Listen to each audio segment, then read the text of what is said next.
الحمد لله رب العالمين والصلاة والسلام على رسوله الكريم أما بعد فأعوذ بالله من الشيطان الرجيم بسم الله الرحمن الرحيم كنت كنزا مخفيا فأحببت أن أعرف فخلقت الخلق صدق اللہ وصدق الرسول الکریم۔ عزیزان گرامی قدر، السلام علیکم ورحمۃ اللہ وبرکاتہ۔ حدیث قدسی تلاوت کرنے کا شرف حاصل کیا۔ اس کا ترجمہ یوں ہے، اللہ کریم ارشاد فرماتا ہے، میں چھپا ہوا خزانہ تھا، پس میں نے پسند کیا کہ میری پہچان ہو، پھر میں نے مخلوق کو تخلیق کر دیا۔ تو معلوم یہ ہوا کہ ذوق نمود ذات باحت وجہ تخلیق کائنات ہے۔ اس حوالے سے شعر حضرت نصیر الدین شاہ صاحب رحمۃ اللہ علیہ کے والد گرامی حضرت معین الدین چشتی گولوی رحمۃ اللہ علیہ المعروف بڑے لالا جی کا تشریح میں چل رہا ہے۔ شعر سماعت فرمائیے۔ ہوئی ذات جلووں کی مشتاق جس دم تو بہر ہویت میں آیا تلا تم، بنی گرچہ خود ہی وجود دو عالم، حقیقت مگر پھر حقیقت رہی ہے۔ اس حوالے سے اپنی پہچان کے لیے اللہ تعالیٰ ہر لمحے نئی تجلی سے، اپنی نئی شان سے تجلی فرماتا ہے، جیسا کہ قرآن مجید نے بھی کہا ہے کل یوم ہوا فی شان، کہ وہ ہر لمحے، ہر آن، ہر لحظہ ایک نئی تجلی سے جلوہ افروز ہوتا ہے، پھر اس میں تکرار نہیں ہوتی، ازل سے ابد تک یہ ظہور تجلی اس کی پہچان کے لیے جاری رہے گا۔ تو اس کو مثالوں سے ہم سمجھاتے ہوتے ہیں، کیونکہ لیس کمثلہ شیء، اللہ کی ذات و صفات کے بارے میں کوئی مثال بھی نہیں ہے، تو سمجھانے کی بات کرتے ہیں۔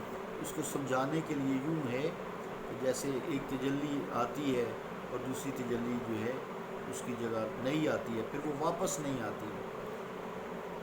تو اس کی مثال یوں فرض کر لیجئے کہ سمندر سے کاروان موج، کاروان امواج، امواج جمع ہے، کاروان امواج ساحل کی طرف چلتا ہے، ہر موج کے پیچھے دوسری موج شانہ بشانہ موجود دکھائی دیتی ہے، مگر جب وہ ساحل پر پہنچ جاتی ہے تو موج کی جو شکل ساحل پر پہنچتی ہے وہ مٹ جاتی ہے، ختم ہو جاتی ہے۔ اللہ کی ذات و صفات کو فنا نہیں ہے۔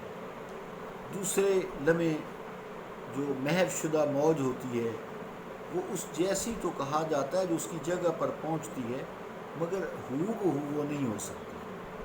اس طرح اس طرح جو اللہ تعالیٰ، اللہ کریم، اللہ غفور الرحیم، اللہ خالق الکائنات جب ایک تجلی فرماتا ہے وہ تجلی واپس نہیں آتی، پھر ایک نئی تجلی سے کل یوم ہوا فی شان کے حوالے سے جو قرآن مجید نے کہا ہے، ایک نئی تجلی سے اللہ تعالیٰ پھر تجلی فرماتا ہے، جلوہ افروز ہوتا ہے۔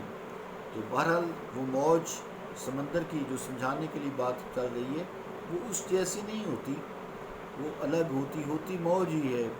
گویا ساحل پر امواج کی کروڑوں شکلیں مٹتی ہیں اور ہر بار نئی موج ابھر کر پھر سامنے آ جاتی ہے۔ تو اللہ تعالیٰ ہر لمحے ایک نئی تجلی فرماتا ہے، نئی پہچان کرتا ہے، دیکھنے والی آنکھ اس کو پا لیتی ہے۔ یہ اللہ کی صفات ہے۔ جدھر بھی وہ انسان دیکھتا ہے جو اللہ والا ہے، اس کو اللہ اللہ ہی نظر آتا ہے۔ تو ادھر اس طرف اس طرف، اس طرف اس طرف نظر ڈالی، ہم نے ساری عمر یوں ہی ختم کر ڈالی، پتے پتے میں اس کو دیکھ لیا، ڈالی ڈالی پر یوں نظر ڈالی۔ تو عزیزان گرامی قدر، موج کی جو بات ہو رہی ہے یہ ہستی، شعر ہے اکبر اللہ آبادی رحمۃ اللہ علیہ کا، ہستی ہی تیری کیا ہے کہ ہو ان کا ہم سفر، موجوں کا اے حباب نہ دے تو ابر کے ساتھ۔ حباب ہوتا ہے نا، ایسے ابرتا ہے جیسے سر اٹھا کے، تو پانی کا بلبلا ہے، تو موجوں کو کیا جانے، وہ تو رواں دواں ہے، اللہ کی صفات کا کوئی اس جیسا نہیں ہے، اس جیسا کوئی نہیں ہے، لیس کمثلہ شیء، اس جیسی کی مثال بھی کوئی نہیں ہے۔ وہ وحدہ لا شریک ہے۔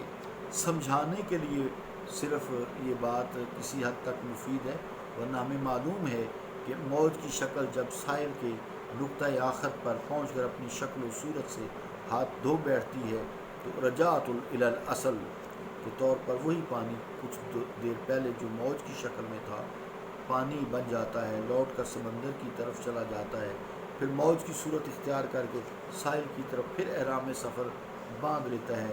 یہ سلسلہ جاری رہتا ہے۔ اسی طرح اللہ تعالیٰ کی تجلیات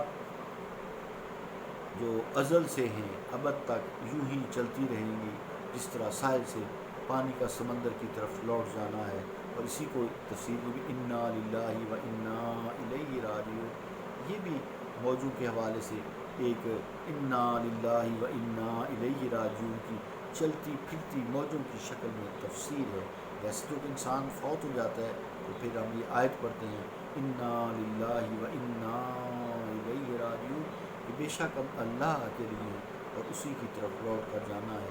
ایسے جیسے سمندر کی موجیں ساحل تک آتی ہیں، ختم ہو کر پھر سمندر میں لوٹ جاتی ہیں۔